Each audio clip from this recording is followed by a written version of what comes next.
Speaker, it's somewhat of an irony that the debate today is entitled on publication of the integrated review, but I'm grateful to my right honourable friend for convening it, and it's an opportunity. At the heart of the review is the need for the UK to properly define its strategic role in the world. What is it that we want to do? In my view, policy follows strategy, so it stands to reason that our global strategy will pave the way for the next generation of integrated foreign, development and defence policy aims to 2030 and beyond. For those in any doubt at all, defence spending is a necessary evil to keep us safe. Today, we face a multitude of threats in multiple domains. Some are known to us and some are not, and we are living in an era of constant competition and persistent engagement with our foes. So we need an insurance policy that lies in having some of the most potent military forces in the world, both nuclear and conventional. Thanks to the commitment of this government, with an additional £16.5 million being pumped into defence over the next 4 years, the MOD finds itself in the position of being able to think long-term with its planning. It provides certainty, security and the confidence to make longer-term decisions. I cannot even begin to scratch the surface of the review in a few minutes, but I want to focus on a number of areas if I can. Firstly, we do need to better align our foreign policy with defence policy. So let's clarify the relationship. Cutting overseas aid from 0.7% to 0.5% is not popular, but charity begins at home, and I do support the decision, albeit with two conditions. Firstly, that it comes back when we can afford it, and secondly, it comes with a requirement for a comprehensive review into how we spend our money overseas.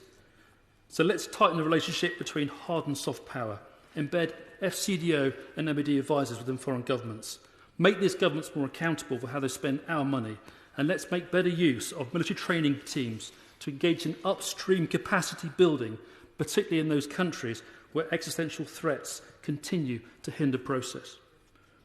If we're serious about being a global power, perhaps even east of Suez, our forces do need also to be truly expeditionary. We must therefore enhance our ability to project force anywhere in the world at unlimited liability and at readiness. So our naval platforms, ro-ro ferries and long-range aircraft such as the C-17 will need to be augmented.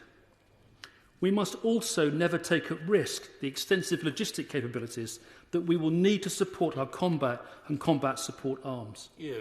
The Navy will need more warships, not least to protect our carriers. As quantity does have a quality all of its own, I'd also like to see bigger surface fleet, albeit with less capable platforms perhaps, but to enhance our global presence. We will also need to invest in our forward operating bases, not just our traditional P-jobs in Cyprus, Gibraltar and Ascension, but also further east at Dega Garcia, Bahrain, Singapore and elsewhere. Defence relationships with the NATO, the UN, Five Eyes community, Five Powers Defence Agreement, the EU, and through bilateral agreements will also need to be reinforced. Lastly, we need a comprehensive defence industrial strategy to support our nascent manufacturing capability. I continue to find it crass that we are investing huge sums in overseas military equipment when what we should be doing is protecting jobs and livelihoods at home. We've got some of the best manufacturers and integrators on our shores, so let's invest in them by building British, buying British and selling British. I hope, therefore, that once it is published, the integrated review will be what it needs to be. Thank you. Video link, Emma Lewell-Buck.